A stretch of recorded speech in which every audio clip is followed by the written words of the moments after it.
forever. NBA now and forever.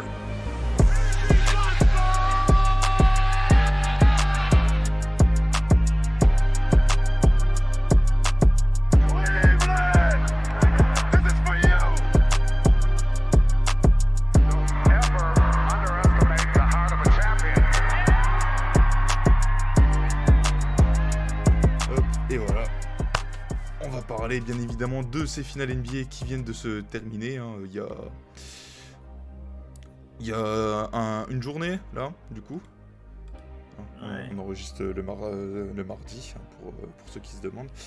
Voilà, donc finale qui viennent de se terminer en 7. Première finale en 7 depuis 2016. Puis les mythiques finales entre Warriors et Cavs.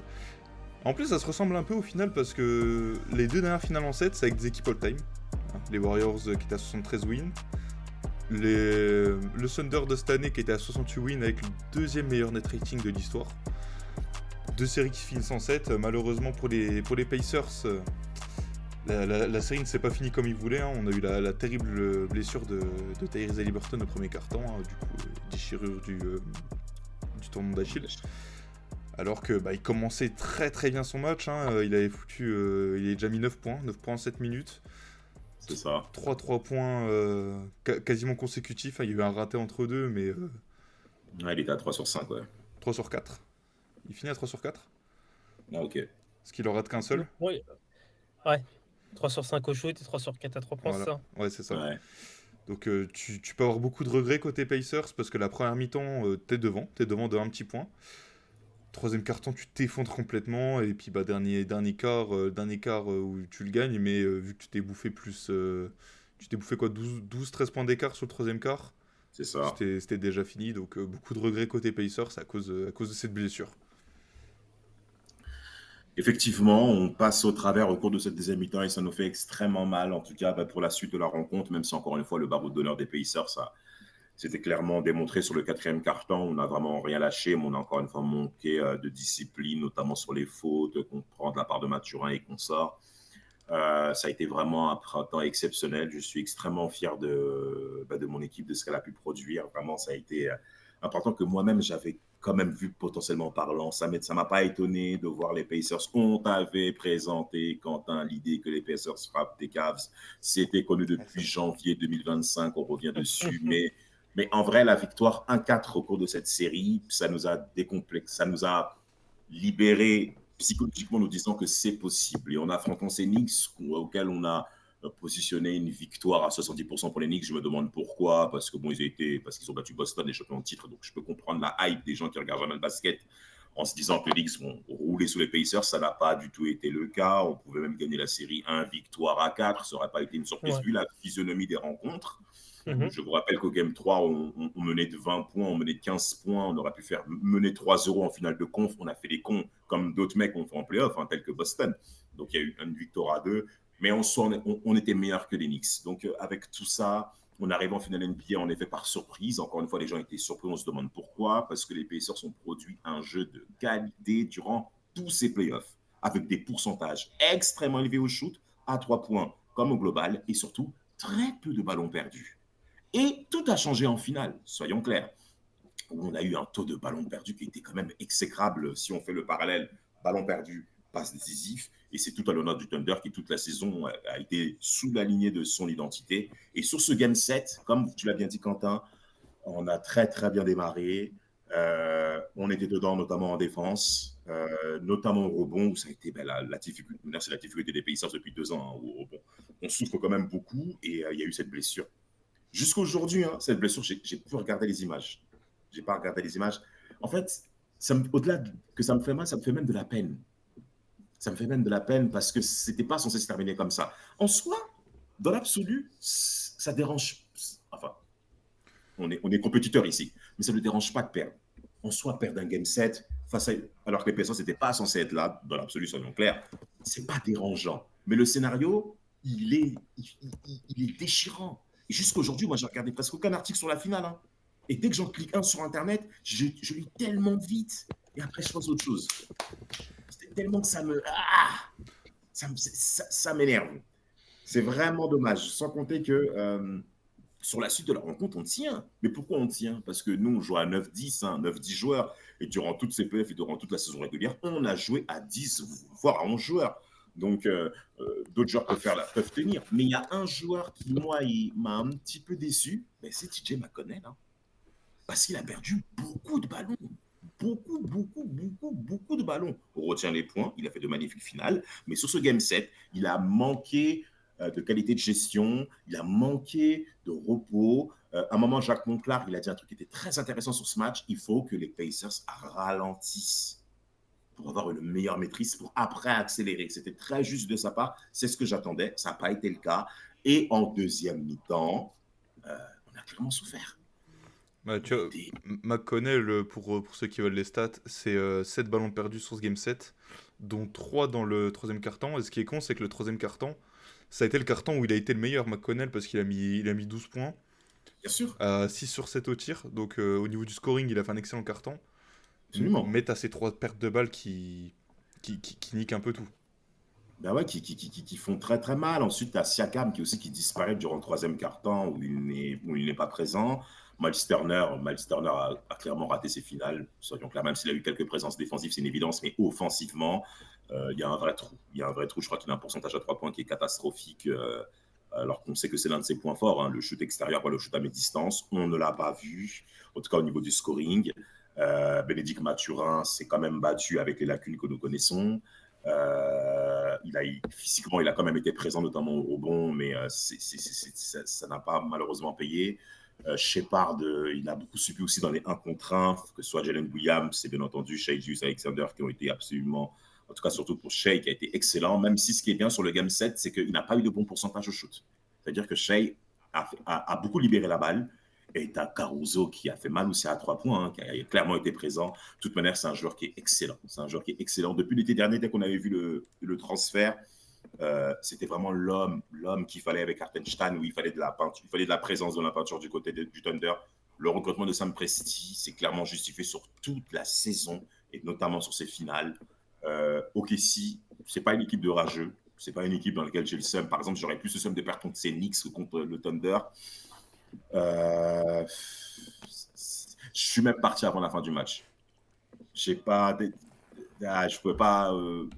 pas voir. J'ai refusé de voir les dernières images. J'ai fui parce que j'ai quitté j'ai même pas regardé la finale à la maison. Je vous laisse la parole, messieurs. J'ai même pas regardé le fin du match à la maison. Déjà, j'ai pas regardé le match à la maison. Et à la fin du match, je suis parti pour rentrer à la maison. Tellement que j'étais. Parce qu'on se pose la question, est-ce que les Pacers, c'est le tube de l'été ou est-ce que c'est quelque chose qui va perdurer durant les playoffs futurs? Ça, c'est une bonne question pour pouvoir répondre. Bah, je pense que tu as presque tout dit, Damas, sur ce match-là. Bah, clairement, de toute façon, la blessure de Haliburton, elle a eu de lourdes conséquences sur le match. Pas directement, mais je pense Pas sur directement. sur la longueur du match. Tout à fait. Quand il y a eu tu as besoin du playmaking de Haliburton, qui a peut-être un peu plus qui a clairement plus de facilité à jouer en demi-terrain que McConnell, qui a besoin de tout le temps être en mouvement. Il faut que ça aille vite. McConnell, c'est une pile électrique. C'est pas le joueur qui va, qui va jouer en demi-terrain, qui va pouvoir organiser le jeu sur le demi-terrain, prendre des pics et voilà, il a quand même plus de difficultés sur du demi-terrain. Il a besoin que ça aille vite et je pense que c'est ça qui explique, c'est peut-être une des raisons qui explique pourquoi il a perdu 7 fois le ballon dans ce match-là, clairement. C'est énorme. Et c'est beaucoup pour un meneur et clairement il aurait fallu c'est l'alternance avec Haliburton qui fait du bien à un gars comme McConnell. Tout à fait. Siakam aussi, il a disparu. Miles Turner, il a été absent du match aussi. Je pense que Miles Turner, il a été vraiment très décevant sur ce game 7. Ouais. Il doit faire plus, clairement. Clairement, il doit faire plus que ça. Complètement. Carrément, il s'est fait manger par la raquette du Thunder. Franchement, c'est vraiment dommage parce que quand moi je vois les 3 points de Haliburton, je me dis, là, on va être dans un game où Haliburton, il va être dans la zone. Et quand Haliburton, il est dans la zone, en général, les Pacers derrière, ils sont dans la zone. Ouais, ouais, ouais. En général, t'as Siakam qui met tous ses mi-distances, t'as Nesmith qui met tous ses 3 points. Voilà, tu vois, c'est un peu le point de départ à Haliburton. Bien sûr. Et, j'ai vu, bah, en fait, le mec, il s'est fait une rupture de tendon d'Achille. Il était déjà un peu blessé au mollet et voilà, ça a lâché. Ça a Bien lâché. sûr. Bien sûr. C'est quand même dur hein, pour Haliburton parce que cette équipe des Pacers joue très bien. Elle est agréable à avoir joué. Moi, ils ont tapé 2 fois mon franchise sur 2 ans. Et Oui, les pourtant, Bucks. clairement, hein, ils nous ont tapé 2 fois. Et vous êtes témoins, Quentin et Damas, que moi, les Pacers, c'était l'équipe que je supportais sur le reste de ces playoffs. Parce que c'est une équipe qui est agréable à avoir joué, où le ballon est partagé, où la menace peut venir de n'importe où quand le ballon est bien partagé. Moi, franchement, je kiffe les voir jouer. Et Oui, c'est c'est agréable. vraiment. Ah, clairement, moi, j'étais vraiment pour eux dans cette finale. Et clairement, je trouve ça tellement dommage, cette blessure de Haliburton, pour la finale, mais aussi pour la suite. Ouais. Parce que ça va créer du flou. Tu as Turner qui est free agent. Ça va jouer dans son choix. Haliburton, il ait eu une aussi grave blessure. Peut-être qu'il jouera pas de la saison prochaine. C'est possible. Et quand il va revenir, c'est Cal Haliburton qui va revenir. Ça va peser dans le choix de Turner, je pense. Ouais, mais en tout cas, OKC, défensivement, c'est vraiment trop fort. Hein. Quand ils commencent à mettre, quand ils commencent à avoir leur assise défensive, mais c'est trop dur d'exister offensivement. Absolument. Ils sont sur toutes les trajectoires de passe. Vraiment, c'est trop dur de faire une passe. Ouais, Et ils ont une aussi présence un mot physique. pour. C'est la meilleure présence Ouais, physique de la Ligue en défense. C'est la meilleure présence. Franchement, les Pacers ont vraiment du mérite d'être allés au Game 7 avec cette équipe-là. bien sûr, Ouais. bien sûr, Franchement, clairement. je suis Sachant impressionné. qu'ils mènent 2-1 et ce Game 4, je pense que tu peux avoir des remords sur le Game 4. Ouais, Parce que c'est dans le 4e quart-temps qu'ils craquent. tout à fait. On passe au travers. Surtout les 4 dernières minutes. C'est les 4 dernières minutes, ils n'arrivent même plus à mettre un panier. Alors Rien. qu'en vrai, Indiana est devant. Et OKC ne fait pas un excellent match. Il y Non. avait vraiment la place. Il y avait vraiment la place. Un mot sur Caruso. Hein. Bon, je ne vais pas parler de Shai parce que voilà, c'est le MVP de la saison et le MVP des finales. Il n'y a rien à dire dessus. C'est le meilleur joueur de la Ligue. Clairement, bah oui, Sur bah, cette saison. totalement. Sur cette saison. Sur cette saison. Oui, Ouais. quand on dit, bien sûr, on comprend. Quand tu dis c'est le meilleur joueur de la ligue, c'est le numéro 1 de la ligue par son niveau, mais aussi par les récompenses Ah bah, collectives oui. et Et individuelles. individuel, Il a bien tout sûr. pris. Si on nous demande si on nous demande qui est le meilleur joueur de basket aujourd'hui, Shai, il n'est pas dans le top 3. Oui, Ça peut se discuter. peut-être Ouais, troisième. Peut-être ça peut se troisième. discuter quand même. Hein. Moi, je mets quand même Jokic devant. Giannis, je le mets devant quand même. Doncic, je pense que.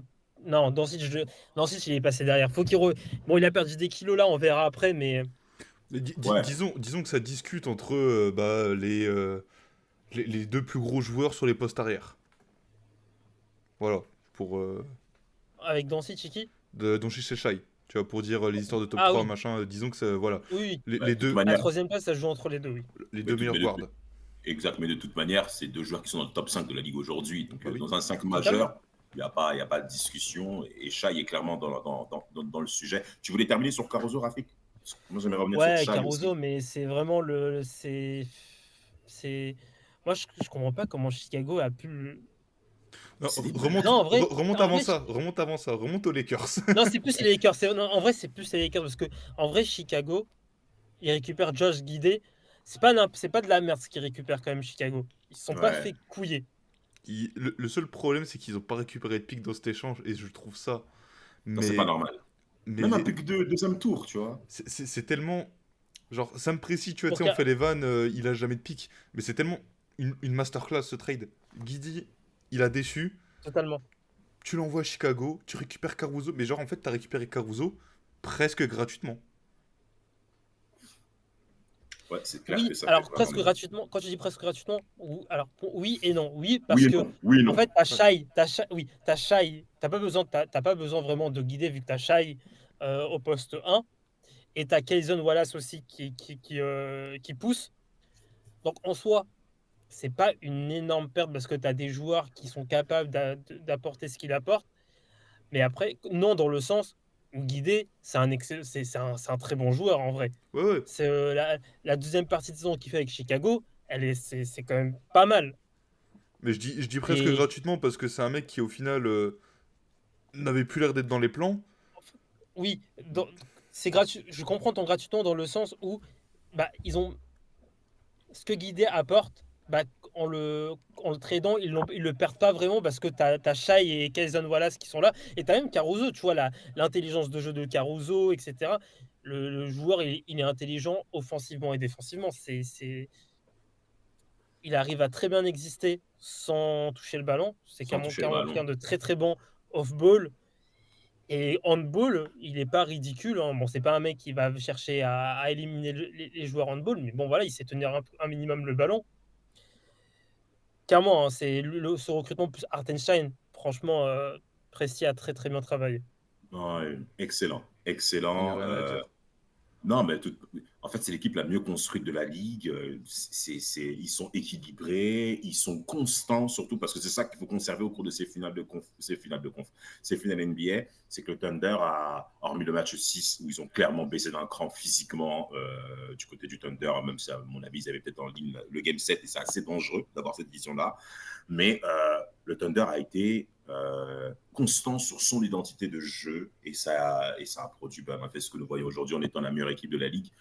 Moi, j'aimerais quand même qu'on donne un petit chapitre sur Shai malgré tout, hein, parce que, comme vous l'avez dit, c'est le meilleur joueur de cette année, de cet exercice 2024-2025. Il est... Tiens, sur Shai, si je peux te couper 2 secondes, je viens de me rappeler d'une discussion qu'on avait eue, je sais plus si c'était sur le dernier épisode ou l'épisode d'avant, où justement on avait déjà parlé un peu de Shai, et du game 2, où c'était le game où il avait fait le plus de passes, et c'était le game où OKC avait gagné le plus largement. Tout à fait.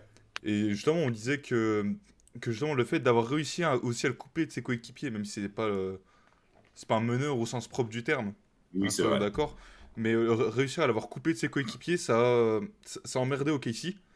Et là, bah, au final, tu gagnes ton game 7 avec un Shai qui fait 12 passes décisives. Même si, bon, Oui. plus Haliburton, machin, sur l'incidence sur la défense de la blessure d'Haliburton est moindre qu'offensivement. Et bah, justement, le match où Shai a été le plus en difficulté au scoring, c'est là où il a trouvé le mieux ses coéquipiers. Et bah, C'est vrai. c'était le match fatidique. Parce qu'au Game 7, il n'a pas un très bon pourcentage au shoot en soi, mais comme tu l'as bien dit, Quentin, au niveau de la passe décisive, il a joué comme un véritable meneur, en tout cas de ce qu'on attend en soi, sans compter que le Thunder perd très très peu de ballons sur ce Game 7, et Shai Juice avec Thunder est bien entendu la base fondamentale de cette équipe. On parlait de lui comme étant, est-ce que ça peut être l'étendard de la ligue? En vrai, pour celui qui aime le basket, il doit regarder Shai Juice Alexander, parce qu'il a des fondamentaux qui sont absolument excellents. Il a surperfectionner ses zones d'attaque où il doit scorer. Et ça, c'est très important de pouvoir lire ça. C'est-à-dire que quand la défense elle va vous affronter, elle sait à l'endroit où vous allez l'amener pour que vous puissiez scorer là où vous souhaitez que vous puissiez être scoré. Eh bien, Shai va souvent aller à cet endroit-là. Ici, il va à cet endroit-là à 95%. Ça rentre à mi-distance, sur la ligne de fond. Tous ces endroits-là où il va bumper avec un tout petit coup, il va profiter de cet avantage concurrentiel, je parle en termes d'entreprise, pour avoir le dessus sur son adversaire et amener les points nécessaires à OKC. Donc, avec tous ces aspects-là, il a réussi à surperfectionner les zones d'attaque dans lesquelles il est, dans lesquelles il va se positionner et dans lesquelles on va le voir sur les différentes années. Shai, dans son jeu, il me fait quand même penser un petit peu à Kobe Bryant. par rapport à sa manière de dribbler, par rapport à son jeu de chambre, par rapport à son dribble, même par rapport à son physique dans les jeunes années de Kobe Bryant, même s'il est Ouais, moins ouais, c'est explosif. vrai. Même s'il est Il moins est moins, explosif que Kobe. ouais, Il c'est joue, moins explosif. il joue beaucoup Et plus moins à fort terre. d'eau. Oui, Oui, moins exactement. fort d'eau au panier, mais c'est vrai que sinon on est sur un peu les mêmes zones, enfin les mêmes zones de tir et et un peu le même footwork, clairement. Exactement, Et il y, exactement y a comme un ça. autre point qui les rapproche tous les deux, c'est les pourcentages de merde à 3 points. Oui, pour commencer. Exactement, pour commencer. Mais attention, mais Shai a réussi à mettre des 3 points qui ont fait très mal durant ces finales de conférence. Je ne sais pas ce que j'ai qu'en finale de conf, moi. Même sur tous ces playoffs en général, et surtout face aux Nuggets et donc face aux Pacers. Mais en tout cas, les années sont clairement positives, sont au feu vert au maximum pour le Thunder. Shai, en plus en défense, il est fort en plus. En défense, je l'ai Comme vu Kobe. beaucoup de fois. Mais bien sûr, moi, je l'ai vu plusieurs fois faire des interceptions, des contres, être présent à la couverture. Il sait lire les choses, quoi. Donc, non, il est clairement en route pour soulever encore un autre titre MVP, ce mec. Oui, bien sûr, pourquoi C'est pas. En tout. tout Ouais. cas, qu'est-ce qui empêcherait OKC de refaire une saison à plus de 70 victoires la saison pro? Absolument Il y a rien, sans pas, compter il y a, qu'il y il a y a des axes pas de vraiment croissance en plus. de. J'allais Voilà, il y a pas. j'allais dire les il y a- blessures, mais Chet, il a joué genre 15 matchs. Ils ont. Non, mais c'est. Parce qu'en plus, en saison régulière, t'as les mecs comme. Bon, je sais pas s'ils vont être là encore la saison prochaine, mais t'as les mecs comme Wiggins, Isaiah Joe, qui en saison régulière, ils mettent leurs 10-12 points Ça va en planter, ça sortie va de banc, planter, bien sûr. tranquillement. C'est, et aussi un truc que Casey a fait dans ses playoffs. En fait, OKC, pour moi, ils gagnent ces playoffs aussi parce que ils ont été intraitables à domicile. Ils ont perdu beaucoup de matchs à l'extérieur. Vraiment, ils ont perdu énormément de matchs à l'extérieur pour un champion NBA, entre guillemets. Ils ont perdu, je crois, leur Deux bilan, fois deux. c'est 5-5, je crois, à l'extérieur. En Ils playoff, perdent 2 fois en playoff, ouais. Ils perdent deux fois à Nuggets, Indiana, 2 fois chez les Nuggets, 2 fois chez les Nuggets, et il y et a une une fois fois chez les quelque Wolves. part. Une fois chez les Wolves. Donc, tu vois, on a vraiment, euh, on a vraiment une équipe qui, en fait, gagne quasiment tous ses matchs à domicile. Ils ont perdu qu'un match, ils ont perdu qu'un match Le à Game domicile, One, il me semble, c'est celui le game, contre les Pacers. c'est le Game One, c'est le Game One, absolument. Bah, après, les Nuggets ont gagné quand même chez eux à domicile. Ils menaient 2-1 aussi, les Nuggets. Il y avait aussi une victoire des Nuggets. Ouais. Mais en tout cas, voilà, il y a ces domiciles, ils ont été intraitables, alors que Indiana à domicile, ils ont laissé pas mal, ils ont laissé un peu plus de matchs, il me semble. Indy, Indy, on a ils ont perdu tous nos laissé, Game 3. On a perdu tous nos voilà, Game 3. Cleveland. Le premier match, mais vraiment, c'est ouf. Le premier match en général euh, à Indiana, c'est Cleveland défaite. Cleveland défaite. Et puis défaite Onyx qui gagne le Game 3 dans l'Indy. Ouais. Et contre OKC. Et Ah, OK, si quoique, on en gagne. vrai, non, mais en fait, quoique, aussi, Indiana, quand même plutôt 3 défaites à domicile et OKC 2 défaites à domicile. Bon, en vrai, c'est quasiment pareil, hein. Je pensais qu'il y avait un plus gros écart en défaites à domicile. Non, c'était quasiment le même quand ils sont arrivés en finale. Je crois qu'il y avait juste une Ouais. win d'écart, une connerie comme ça. Mais j'ai l'impression, en fait, c'est que Indiana, quand même, a gagné plus de matchs. Indiana, c'est combien de victoires extérieures? Ça doit être plus. Alors, il y en a une contre En fait, on a Milwaukee. une contre Milwaukee, 3 face à Cleveland. On les a battus 3 fois chez eux, c'est bolos. C'est n'importe quoi. Vraiment. 2 contre Phoenix. Ouais, 2 contre Phoenix, c'est les deux premiers gars, les premiers matchs de la Ouais. série. On mène 2-0. Donc, on est à 6 victoires, plus une contre OKC. 7. Ouais. Ah ouais, quand même, hein. Mais c'est peut-être la raison pour laquelle moi, j'avais quand même psychologiquement, pour ce Game 7, je me disais que, ah non, en fait, il y a un truc à faire quand même. Parce que Bien sûr. Mais les Pacers, dans le rythme, quand ils rentrent, quand ils sont dans la limite de leur identité, le pace, quand ils commencent en effet à rentrer dans ce mood-là, il ne faut surtout pas que les Pacers, on les laisse dans le rythme de jeu où ils peuvent s'installer. Sinon, ils peuvent vraiment gonfler. Et Donovan Mitchell a été très intéressant au début de la demi-finale de conf. Il a dit non, arrêtez de nous mettre favoris au max, parce qu'en fait, les Pacers, quand ils sont dans leur rythme, ils font toujours ça. Lui-même, il a dit ça de sa propre bouche. que ouais, les Pacers à 3 points, quand ils sont dans le rythme, ils peuvent te déchirer ta race. Donc, lui, il l'a subi. Et ce game set avait très bien commencé dans ce sens-là. Parce que c'était la première fois que Tyrese Haliburton arrivait à scorer sur Lou Dort. Et Dieu sait que c'est difficile de scorer sur Lou Dort, qui a été même très, très, très, très bon à 3 points avec un pourcentage durant cette finale auquel Quentin ne pourra rien dire. Et tu vois en fait que OKC gagne le titre, c'est quoi, je m'en fous. Que Lugensdort, le catcheur, le CRS, que dis-je, le capitaine de la Bravem, Mais en plus, et une bague, ça me saoule. Ouais, chouchou, mais en les plus 3 il points met de un Lucas, 3 tu vas points. partir Pour avec. moi, c'est un des 3 points qui fait Bébé, le plus mal dans le match. ok, ça marche. Le 3 points qu'il met en mode Ave Maria, là, tu vois, il met un 3 points en cloche, là, Ouais, qui de va... ouf. Qui va... Ah, celui-là, par contre, celui-là, il fait mal, celui-là. Ouais, il fait mal psychologiquement parce que tu te dis Bah que ouais, OKC va scorer comme ça, alors que le score est encore serré quand il fait son shoot de bien ouf. sûr. Il y a +1 quand il prend le shoot, et après, il y a +4 après son shoot. Je sais pas s'il y a il prend temps mort derrière Non, rien, ça continue encore. Carlisle. Non, Ça c'est continue. c'est peut-être avant, Exactement, c'était mais il fait avant, mal. donc ça joue encore. Ça joue Ouais, encore. c'est après ce 3 points où tu as le 3 points de Siakam, ou c'est un peu avant le 3 points de Siakam? C'est avant C'est avant. non, Siakam avait déjà scoré à 3 points avant. Ouais, c'était en tout début. Là, on À était 3 vraiment au points, tout, tout tout droit début face du au troisième shoot. quart-temps. Ouais. Et, Ouais, et- celui-là, tu vois, celui-là, il fait mal psychologiquement, celui-là, parce que tu fais une bonne possession défensive, et là, oui, tu as ce 3 points comme ça qui tombe, il fait très très mal.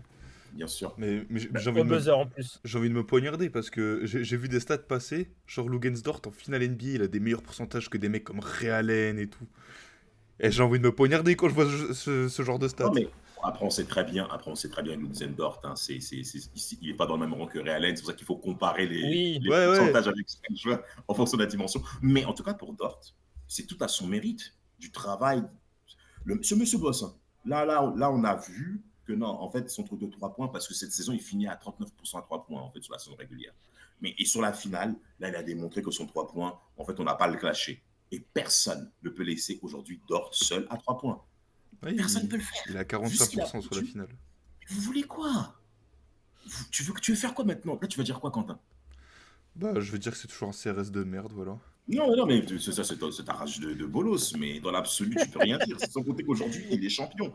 Et en Ah, plus, mais après, j'ai pas dit qu'il shootait mal, hein. J'ai juste dit que il était meilleur pour blesser les gars. si shootais mal, tu l'aurais dit aussi. Mais le problème, c'est que là, tu peux rien dire. Parce que il a blessé qui? Plein de gars. Tu vois, Haliburton, je suis sûr que c'est à cause de lui. Bah non, c'était Shai qui était sur lui. Non, mais c'est sa magie noire. C'est tous les coups de Dort. Voilà. C'est l'accumulation de coups, et ça a lâché Voilà. dans ce game set. C'était prémédité, tu vois.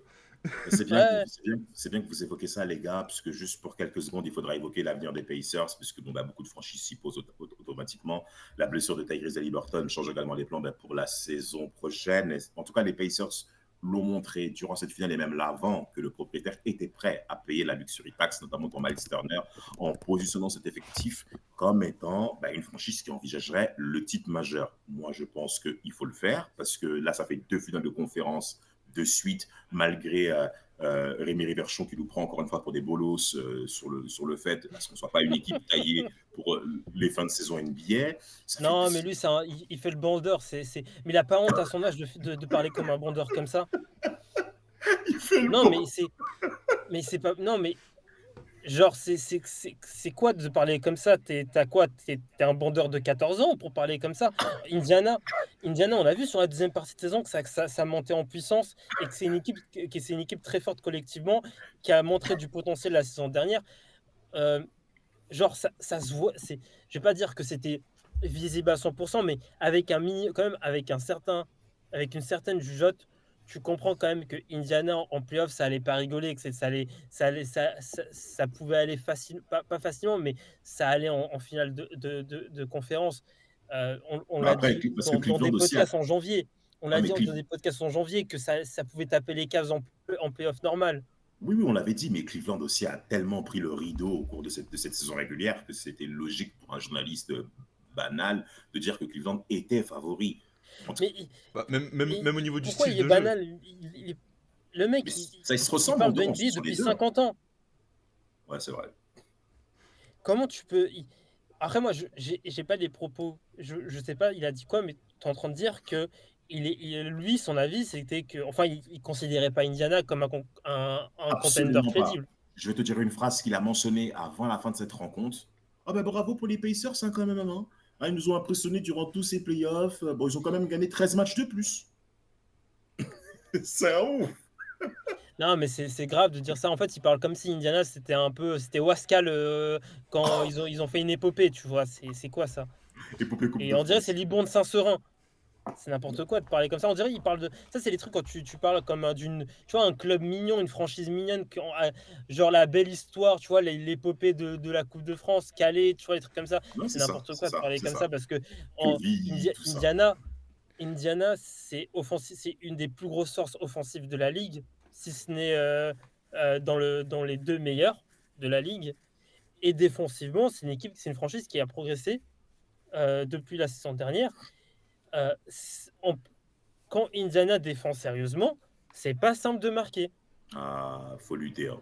Faut clairement lutter. Hein. Ça, Parce c'est. que t'as plein de joueurs qui sont capables de bien défendre. Siakam, Nesmith, Même Barbe, Nembhard, totalement. Shepard. T'as Shepard aussi, hein, qui peut aussi bien défendre sur quelques séquences. T'as aussi Toppin. Terreau. Toppin, c'est pas non plus très simple de marquer sur Toppin. Je dis pas que c'est un bon défenseur, mais voilà, c'est pas non plus simple. T'as Turner aussi, hein, qui est un bon défenseur. Bah, au contre, surtout. Clairement, c'est pas simple de scorer sur lui. Non, c'est pas sérieux de parler comme ça. Non, non, Franchement, c'est pas absolument sérieux de pas. parler ainsi. Absolument pas. Ça, pour moi, c'est de la médiocrité. C'est bien que tu l'aies mentionné, Rafik. Ensuite, pour l'année prochaine, donc moi, je l'ai dit, selon moi, les Pacers et la jeunesse de cet effectif, parce qu'ils sont loin d'être vieux. Hein. Faudra miser, à mon avis, sur ces mecs-là qui avaient déjà été prolongés et des 24 après la belle épopée qu'on avait fait lors de ces playoffs 24. Donc, selon moi, il faudrait continuer sur cet élan-là. Cependant, il faudrait renforcer dans la peinture avec un 5 pour du rebond, pour de la présence. Même si Robert Williams a clairement montré ses limites au niveau physique sur ces dernières saisons, je pense que ça peut être un profil qui peut être intéressant aussi. Pour du rebond offensif, notamment, on a clairement souffert, en tout cas parce que Tony Bradley, pour moi, c'est pas possible qu'il soit encore présent. Il y a clairement à faire, et surtout sur le poste 1, il faudra suppléer l'absence d'Haliburton avec le relais de TJ McConnell pour continuer à conserver ce rythme-là et derrière ne pas faire opposer sur les lauriers des joueurs tels que Nesmith qui a clairement montré des progrès évidents à 3 points. Non, il y a tout encore à miser du côté des Pacers, sans compter que Boston risquerait de miser, à mon avis, sur le milieu de tableau, entre guillemets, parce que ça reste toujours une figure à l'Est. Il y a encore de l'espace pour envisager d'être performant pour l'année prochaine. C'est clair. Moi, Totalement. j'avais une question par rapport à ça. Parce que du coup, tu as la blessure d'Haliburton. La possibilité de perdre Miles Turner, du coup, cet été. On sait que les fenêtres de tir en NBA sont très rares. Et quand tu as ta fenêtre de tir, faut que tu t'y engouffres tout de suite. Bien sûr. Les Celtics l'année dernière, par exemple. Les Bucks en 2021. On peut citer plein d'équipes comme ça. Même les Warriors en 2022. Hein. Ils ont eu une nouvelle fenêtre de tir. Ils l'ont saisie, ils y sont allés. Il y a un monde où c'était peut-être la seule fenêtre de tir pour les Pacers. Et il y a un monde où cette équipe des Pacers, on la revoit plus aussi haut dans la compétition. Ah, je suis pas d'accord avec toi, Il notamment par y a un rapport à monde, non mais Boston. attends, je parle au conditionnel, hein, attention. Je parle au conditionnel parce que t'as la blessure, t'as la possibilité de perdre un de tes joueurs majeurs. Tu vois, c'est plus là-dessus que je veux aller, tu vois, c'est vraiment du conditionnel. Pas du c'est sûr, ils iront plus en finale. C'est absolument pas ça. En fait, ce conditionnel-là, je peux en effet poser un effet contraire, parce qu'en fait, Boston, ça fait presque 5 à 6 ans qu'ils étaient en finale de conférence. Ça veut dire que la fenêtre, elle était là pour Boston. Ils ont fait même une finale NBA 2022 où ils se sont inclinés au premier tour face aux Warriors en finale. Donc, ça veut dire que cette fenêtre-là, elle existe pour certaines équipes. Maintenant, pour gagner le titre dans l'absolu, ça, c'est un autre sujet.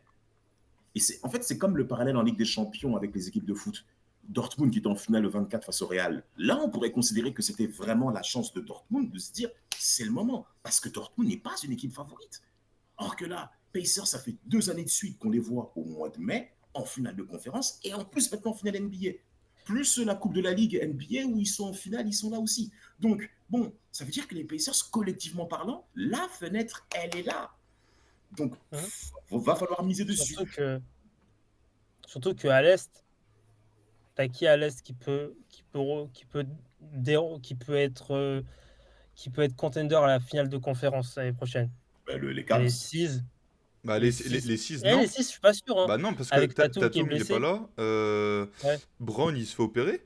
Donc, Brown, il va rater le début de la Ouais, saison. non. Donc, Ouais, j'avoue que les 6, après on sait jamais, hein, mais bon les on sait 6, jamais. On sait je jamais. vois en tout cas, voilà les 6, voilà, c'est pas ouf. Je pense qu'il y a euh, peut-être que les Cavs qui peuvent prétendre parce Oui, qu'il y les a Cavs. personne, hein, pas parce les qu'ils sont Knicks. bons, hein, évidemment, pas parce qu'ils sont très bons, c'est pas pour ça que je les mets en Vas-y, contender. ça y est. Il y a, il y a J'ai les dit que c'était Knicks. des bolos. Il y a les Les Knicks. Knicks Bah, Ils les ont même pas de Knicks, coach, ils ont après des cils. ouais, mais ils viennent d'aller en finale de ils ont conf. perdu leur coach, mais les Knicks, Les Knicks qui comptent. Philadelphie, je sais pas, mais tu as le Ils retour de resteront pas Paul en bas. George. Ils resteront pas en bas. Oui, ils resteront pas en bas, mais voilà, mais bon, en fait, tu un trio qui a jamais joué ensemble et qui doit apprendre encore à jouer ensemble, hein. Ouais. Enfin, quand je dis jamais, je parle bien sûr qu'ils ont fait des matchs ensemble, mais moi je parle ils ont pas fait une saison complète ensemble encore. Ils ont pas fait une demi-saison complète ensemble. Même Les pas. Bucks, ça ira pas en playoff, je pense, Si, ou si, peut-être si, ça quand ira, même. ça Ah, fera play-in. Oui, mais ça fera pas finale de conf, les Bucks. Parce que tu as Lillard, talent d'Achille aussi. et ton option 2, c'est Kuzma. Exactement, l'option 2 des Bucks offensivement, c'est Kuzma. Ben, que Gary Trent Jr. prenne sa place. Bah, Trent Jr., faut le re-signer. On l'a pas, Ah oui, c'est il est pas là. vrai. On l'a Ben, eu vu au minimum sur une saison. T'as Bobby Portis, mais Bobby Portis, je pense qu'il est sur le départ. Ah, cet été, ça risque de bouger. Hein. Clairement, T'as le il y a un Magic. monde, le deuxième. Ouais, Le Magic qui peut se t'as positionner cette saison. sur Portis. Non, sur la finale de conf. Ouais, sur la finale de conf aussi, le Magic, j'avoue, il peut se positionner sur une finale de conf. Même si ça a confirmé leur progrès offensif du côté du Magic, hein, parce qu'on a vu que c'était assez difficile et surtout qu'ils avaient des blessures, les pauvres. Parce que cette année-là, je suis pas sûr que les Pistons finissent 6e si le Magic est présent toute l'année, comme c'était le cas pour les autres équipes. Bon, mais demi-finale de conf, ils peuvent clairement s'y positionner, en tout cas pour commencer. Bah, les Pistons, Ouais. t'en parlais là, avec le nombre de blessures qu'il va y avoir à l'Est. Les Pistons peuvent éventuellement se positionner aussi, suivant les recrutements qui vont être faits, parce que Aussi. eux aussi offensivement, va falloir que ça s'améliore, mais après, t'avais pas eu ton deuxième meilleur scoreur, c'était Jaden Ivey. Tu l'as pas eu pendant un moment, vu qu'il s'était blessé. Donc, avoir leur progrès aussi, mais c'est une équipe qui peut se positionner. Hein. Ils ont bien fait chier les Knicks. Ils ont été très intéressants sur ce premier tour. Ils abusent, ils perdent 3 matchs à domicile, c'est n'importe quoi, franchement. Attends, mais Rafik, moi, j'en veux pas des équipes qui ont fait 5 à 6 ans Non, sans mais playoff. je dis pas qu'ils ont pas. Je remets pas en cause le fait qu'ils aient. Non, non, parce que enfin, je vois ce que tu veux dire. Je sais ce que tu vas dire. Moi, je critique pas le fait qu'ils aient été éliminés par le Knicks.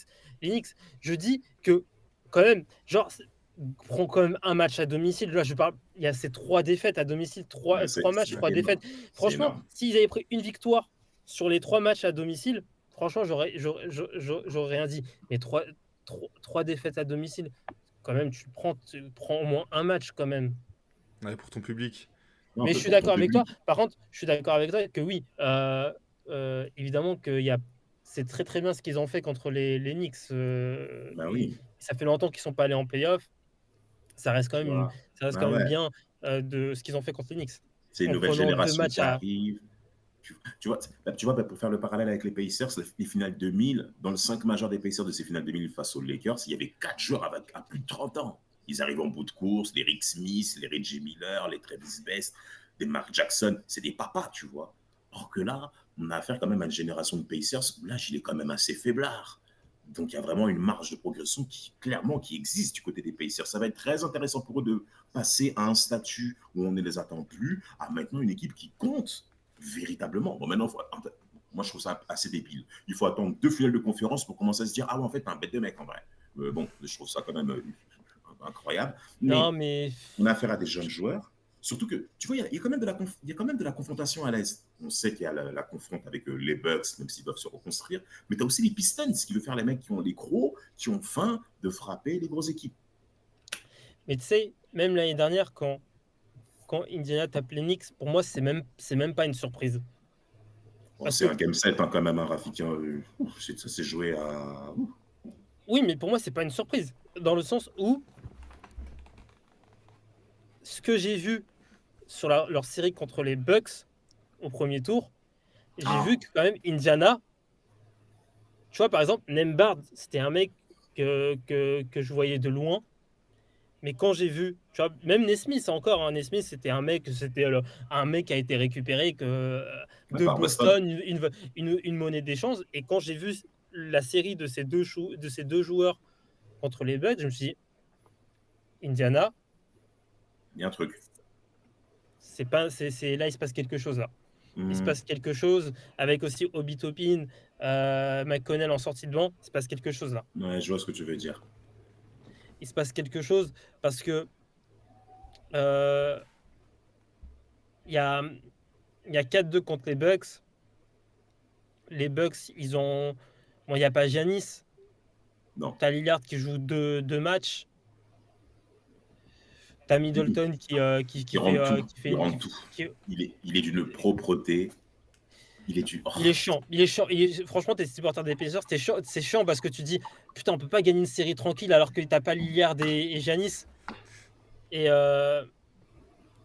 Ouais, mais bon, et franchement, t'es sixième hein, aussi côté Pacers. Hein. T'es sixième à l'Est. Donc bon, je peux pas moi faire je le suis pas. malin. Mais franchement, parce que moi j'ai vu les matchs et je me suis dit ok, Indiana, Indiana peut passer contre New York. Ah oui, New York, oui. Et pourtant, New York joue Contre bien. Boston, c'était trop haut. Boston, clairement, c'était trop haut. Mais j'ai envie de dire un mais. Je dis pas qu'il n'y a aucun monde où Indiana prend cette série contre Boston. Oui. Mais on se rappelle bien que le premier match contre les Seas, franchement, Indiana doit le prendre. Indiana. Ben oui, c'est là où se joue même la série, de toute manière. Exactement. Pour moi, Indiana prend ce match-là. Je vais pas dire que c'est une série qui va en 7, mais c'est une autre série. C'est pas un 4-0. Non, on est d'accord. On est d'accord. Clairement Quentin, d'accord. tu voulais lancer un point. En tout cas, moi, ce qui est encore une fois intéressant, c'est que OKC a démontré ce que les Grises n'ont pas pu faire. Avec les bêtises, par exemple, de Ja Morant et ses pistolets à eau. Là, c'était clairement. En fait, c'était les Grises qui étaient même devant OKC dans la hiérarchie des équipes à l'Ouest, qui devaient clairement se démontrer là. Anthony Edwards, là, il va affronter aussi une équipe assez performante, même qu'elle est assez performante. C'est la meilleure équipe à l'Ouest, de toute manière, si on compte de conférence à conférence. Edwards a tout intérêt, et même les Wolves ont tout intérêt cet été à former une vraie armada de loups, une vraie tanière pour pouvoir contrer l'effet collectif d'OKC. Parce que c'est pas que Shai qui a gagné cette finale de conf. Hein. Elle est assez importante, cette finale de conf. Hein. Faut lâcher Gobert. Qui va le prendre? Les Suns contre Bradley Beal. Mais Bradley Beal, faudrait une troisième équipe parce que les Wolves n'ont aucun intérêt à avoir Bradley. mais en soi, les Wolves là ont une vraie épine dans le pied pour Edwards. Il vaut mieux que cet été il soit performant parce qu'il faut contrer OKC là. Après, ils sont partis dans un certain rythme. Après OKC, tu vois, qu'on comparait à l'Est, parce que là, l'Est, t'as les blessures, t'as les machins, et puis même la disparité de niveau entre, on va dire, entre les 4 meilleures équipes et le reste, il y a quand même un écart, tu vois, j'ai l'impression. Et quand je dis les 4 meilleures équipes, je parle pas forcément que de bilan comptable, hein, je parle aussi de jeu en lui-même. Ouais. Il y a une différence entre le top 4 de l'Est et le reste, alors qu'à l'Ouest, tu vois, t'as OKC qui est clairement au-dessus. Là, de toute façon, cette année, il y a zéro discussion. Mais t'as les autres équipes là qui vont se renforcer. Tu as un retour probablement des Lakers. Avec, en plus, Rafi, tu l'avais cité au début. Enfin, quand on parlait des top 3 et tout, là. Doncic, du coup, qui se remet en forme. Ils vont avoir des trades, des machins. T'as les Clippers toujours en embuscade. Tu sais pas ce qu'ils vont faire. T'as les Rockets, du coup, avec KD.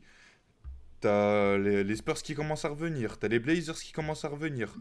T'as les Wolves. T'as plein d'équipes à l'Ouest qui vont vouloir la tête de OKC parce que justement OKC vient de passer devant toutes ces équipes-là en étant super jeune. Moi, même saison pro, je vois personne toucher OKC à l'Ouest. Ah, là, à l'heure actuelle, je suis entièrement d'accord avec toi à l'heure actuelle. Tu vois, là, il n'y a pas eu tous les trades, tous les machins. Là, à l'heure actuelle, tu laisses comme ça. personne peut les OKC toucher. a trop d'avance. Ouais, ouais, Pour non, moi, mais OKC a tellement d'avance que même pour moi, une franchise de l'Ouest qui travaille très très bien cet été ne pourra pas combler l'écart que a OKC aujourd'hui. Pour moi, je pense que OKC va se faire gêner peut-être dans 2 ans, dans 2 saisons, si une franchise a très bien travaillé pendant 2 saisons. Mais tu vois, par exemple, tu mentionnes les Lakers. Pour moi, les Lakers, même avec un Doncic qui est là, qui est en mode méthode du camp, et et il y a qui aux Lakers? Doncic, LeBron, Non, il y a après, qui? voir ce qu'ils font en Non, mais trade. LeBron, joueur all-time, ça, y a pas de souci. Mais LeBron, Là, c'est collectivement le c'est problème. mais oui, mais C'est si LeBron n'a collectivement. plus, je suis désolé, mais tu peux pas gagner avec un LeBron à 60 millions l'année, c'est pas possible. Ce n'est pas possible. Ah oui, qui descend à 40 ou 45, il n'a pas besoin de cet argent en vrai. À part, Bah, à c'est part, fini, le contrat est là, à part s'il le se fait des contrat petites est là. picouses. Non, mais en vrai, Non, mais c'est finito. Ah, bah, je l'absolu, pense. dans l'absolu, les Lakers auraient même dû trader LeBron James pour Luka Magic. Là, t'as Magic et Anthony Davis Mais il ensemble. a une trade clause, de toute façon. C'est autre chose. En vrai, C'est autre chose. non, mais moi, je parle par rapport aux besoins des Lakers. C'est ce qu'il fallait. La seule équipe qui pourra faire peut-être de l'ombre à OKC, c'est Denver, qui cet été doit clairement se reconstruire sur les seconds couteaux et sur les joueurs du banc. Bah, S'il lâche À la MPJ, rigueur. s'il lâche MPJ, peut-être, s'il lâche MPJ dans un très bon trade, peut-être Denver peut gêner OKC. Ouais, parce qu'ils sont vraiment serrés au niveau de la masse salariale, mais Bah, ouais. du salary cap. Mais c'est vraiment la seule équipe qui a confronté OKC durant ces playoffs. Donc, c'est la seule porte aujourd'hui. Les Warriors, voyons ce qu'ils vont À faire l'Ouest. cet été aussi. À l'Ouest, bien sûr, on parle de l'Ouest. Hein. Mais soyons clairs, OKC est clairement devant. Il y a trop de certitudes. moi, je dis, Il y a beaucoup il y a de une certitudes. équipe, il y a une équipe qui peut les faire tomber suivant les trades de cet été. Qui les Spurs? Les Spurs, il y a Giannis. Bah, on verra les trades, mais en vrai, je pense qu'on peut les chatouiller. Tu vois, genre, au lieu de perdre 4-0 en playoff, on perd 4-1, 4-2. Non, Mais mais ça si vous récupérez Giannis, déjà, vous avez deux phénomènes qui sont Bah, Giannis bien et sûr. Wemby, qui, en fait, c'est tellement des phénomènes que même si à côté, c'est pas très très fort, c'est Giannis et Wemby, c'est des mecs qui sont trop forts, ils sont trop au-dessus. Ah ouais. Au-dessus. Alors tu vois le problème, De leur sport. De leur sport. tu vois le problème, s'il y a un trade avec Yanis qui est fait pour les Spurs, je pense que là, t'as l'équipe. Genre, bon, du coup, tu gardes Fox, je pense. Tu tèges un peu tout le reste. Vas-y, t'as Fox, Yanis, Wemby. Je pense que tu peux aller chatouiller OKC. Parce que Oui. OKC, si t'es pas bon à 3 points contre OKC, c'est normal. Et avec un trio comme ça, tu seras pas bon à 3 points. Tu seras pas bon à 3 points, hein, parce que Fox c'est pas un Ouais, gros clairement. shooter, Yanis il sait Clairement. pas shooter. Mais par contre, dès que tu vas arriver contre une autre équipe, Mais si, je finis dans 5 minutes. quand tu vas arriver contre une autre équipe qu'OKC, là par contre, ça va être un peu le bordel parce que t'as aucun mec qui sait shooter à 3 points. Donc bon, voilà, c'est petit aparté. Je pense pas que ce soit le top. Ah merde. Ah, mais clairement, avec un Giannis et Wemby à l'intérieur, bon, moi j'aime bien Hartenstein et Chet Holmgren, mais clairement, c'est pas du tout Giannis et Wemby, hein, clairement pas. Non, l'image de. On va pas me vendre l'idée que Chet et Hartenstein, ça stoppe Wemby et Giannis. Non, de toute Déjà manière. juste Yanis contre les deux, je sais pas si Non, les deux enfin, ils tiennent. non, il va scorer sur eux, ça c'est une évidence. Il va scorer sur eux, Il va mais en mettre, fait, ouais, il va mettre 30 points. Il va mettre 30 points il facile. va scorer, il va aussi il va aussi rater, parce que bon, ça fait partie du jeu également de rater, mais avec les deux à la fois, non. Mais les Spurs ont tout intérêt à tenter ce type de trade cet été. Hein. Il y a Non, juste je un pense pas. point qui est. Non, pourquoi pas? En tout cas, ça se tente dans l'absolu. Parce que, par exemple, le Heat a raté encore une fois Kevin Durant pour la 4e fois. Donc, tu vois, des trades majeurs comme ça qui changent l'image de la franchise et donc de la ligue. Ça veut dire que vous tapez du poing sur la table. Je pense que les Spurs ont tout intérêt à le faire. Non, Moi, je suis OK pour le trade, mais moi, clairement, il va falloir envoyer les firsts. Hein. Moi, je pense que c'est une Bah, idée de merde. Moi, je pense que c'est une idée de merde juste à cause du prix. Voilà. Parce que t'as pas de gros, Va falloir envoyer. t'as pas de gros contrats, comme dit Rafik, au niveau des pics. Ça veut dire quoi? Ça veut dire tu dois envoyer ton pic 2, ton machin, ton truc et tout. Bah ouais. Bah, tu vois, moi je trouve que sur le long terme, c'est une idée de merde. peut-être. Après, je pense que Giannis a encore 3 ans de prime, tu vois, genre, Ouais, mais il a après, t'as pas il pas a pas de... 35 ans. Après, t'as pas d'équipe derrière, en fait, tu vois, ça le problème. T'as pas d'équipe, t'as plus de pique. Bon, tu sais qu'il y aura des problèmes à 3 points, en sachant qu'il y a déjà des problèmes à 3 points dans cette équipe. Mais bon, on digresse, on digresse. Euh, pour revenir à OKC, ouais, je pense que là, en l'état actuel, et même avec des équipes qui se renforcent, des équipes déjà fortes qui se renforcent, Qui vise le titre encore. je, C'est le moment. La- je pense ton seul espoir contre OKC, t'as Jalen Williams ou... Restons juste sur Jalen Williams, t'as Jalen Williams, il se pète et il joue quasiment pas des playoffs. Voilà, je pense que c'est ton seul Ouais, espoir. voilà, tu vois, on espère une blessure, mais en soi, Jalen Williams est dans une progression exceptionnelle sur les 3 premières années de ça qu'il a fait de sa carrière. Il a fait encore une fois de très très belles Ouais. finales dans l'absolu. Il va encore progresser à la passe, au shoot à 3 points. Non, c'est une recrue parfaite avec le pendant de Shai Alexander. Peut-être qu'OKC devrait être recruté à la main pour un poste remplaçant qui pourra Même pas mener besoin. cette équipe. Ils Ils ont, ils ont ils ils ont Topic. et ils ont 800 000 trades. Ils ont Ah oui, qui? Ils ont 800 000 pics. Ils ont 100 000 pics. ouais, Ils ont Topic drafté l'année dernière, qui doit revenir ouais, là. Parce qui qu'il va revenir. Ouais. Ah. merde. Parce qu'il y avait eu blessure, tout ça. Genre, je veux dire, t'as encore un mec. Et Topic l'année dernière, avant sa blessure, ça l'annonçait numéro 1 de la draft quand même, l'année dernière. Non, mais c'est ils ont C'est trop. ils ont trop de marge. Ça veut dire qu'en gros, ils ont trop d'avance et en plus, ils ont une des plus grosses marges de progression. Ouais, non, Ouais. mais c'est On dingue. est d'accord, on est d'accord. En plus, t'as les pics des Clippers.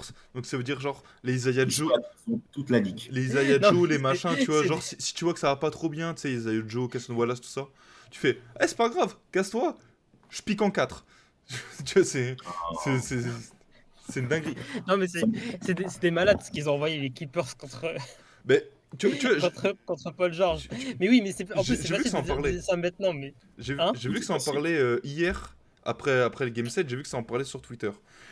Et il y a beaucoup de gens qui ont dit, et je suis d'accord avec eux, au moment où ce trade est fait, le trade est legit. Parce que c'était la condition de Kawhi Leonard. Kawhi Leonard disait je signe aux Clippers si il y a un mec comme ça, Ouais. s'il y a Paul George ou machin. Et Paul George, il vient de faire la meilleure saison de sa carrière.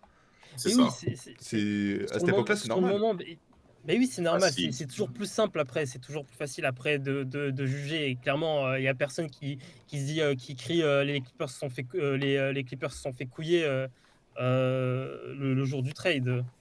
Ouais, non. Mais après, ouais, c'est vrai qu'à posteriori, tu peux que te foutre de leur gueule. Oui, Bah voilà. oui, c'est trop drôle le nombre C'est de first. c'est pour ça que c'est simple, mais Doc Rivers l'avait signalé déjà que ce trade était à risque déjà. Doc Rivers, c'est peut-être peut-être la meilleure chose qu'il ait dit derrière un micro sur le fait que Shai, c'était pas un joueur qu'il fallait que les Clippers puissent trader parce qu'il fait une saison, parce qu'il fait une première saison rookie qui est vraiment intéressante, un 10 points, 3 passes D déjà, et la seconde d'après, il passe à 19. Donc il aurait même pu gagner le titre de MIP. Il aurait même pu déjà dès sa deuxième saison. Après, on connaît les échecs répétés Ouais. d'Okessi en saison régulière, mais il a monté Sam Presti. Aujourd'hui, il détient toute la ligue. Ah bah. C'est tout. Ah, mais c'est trop. C'est lui qui a la main sur la ligue aujourd'hui. Donc, Mais c'est le général manager qui aujourd'hui qui a raison. Et pas parce qu'Okessi a gagné. Parce que même si Okessi avait échoué en finale, là, cette année 25, on continuerait à dire que c'est le meilleur GM de la ligue. Mais tu vois. non, mais c'est BlackRock. Ok, si, il y a trop d'assets. Mais bien sûr, comme BlackRock avec la France, elle tient l'économie française aujourd'hui. Et ben lui, il a toute la ligue en main au niveau des joueurs. Voilà. C'est la pépinière de la ligue. La dernière chose que je dirais sur OKC, en fait, OKC, c'est ce que les Sixers du process auraient aimé être. Parce que c'est exactement, enfin exactement, pas exactement, mais c'est pareil. Les Sixers qui ont accumulé Ouais, les c'est ça. saisons de tank, les pics, les ceci, les cela. Non, je suis d'accord.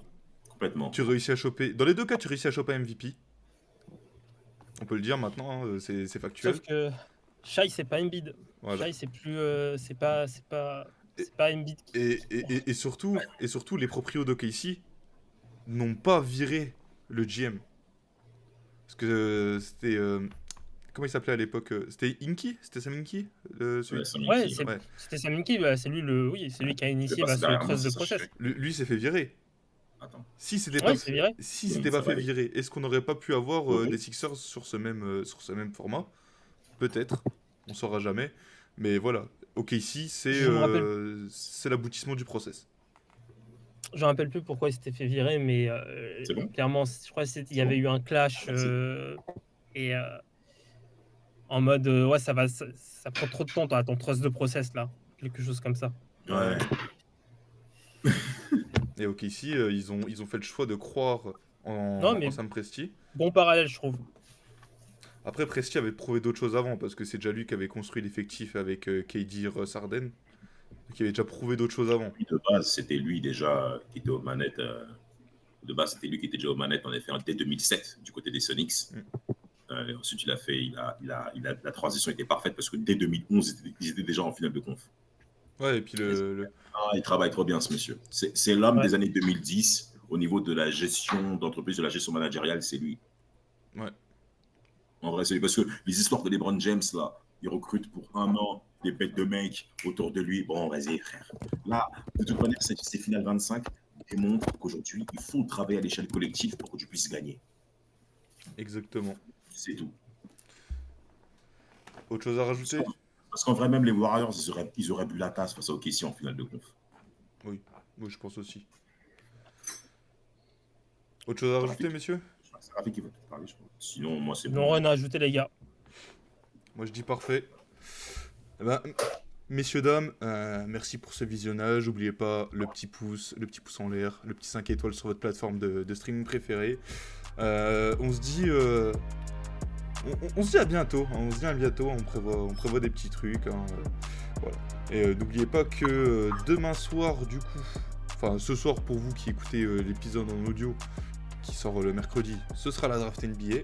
C'est ça. Et pour tous les autres, on vous dit à la semaine prochaine. Profitez bien. N'oubliez pas que la vie est une fête. Et bisous.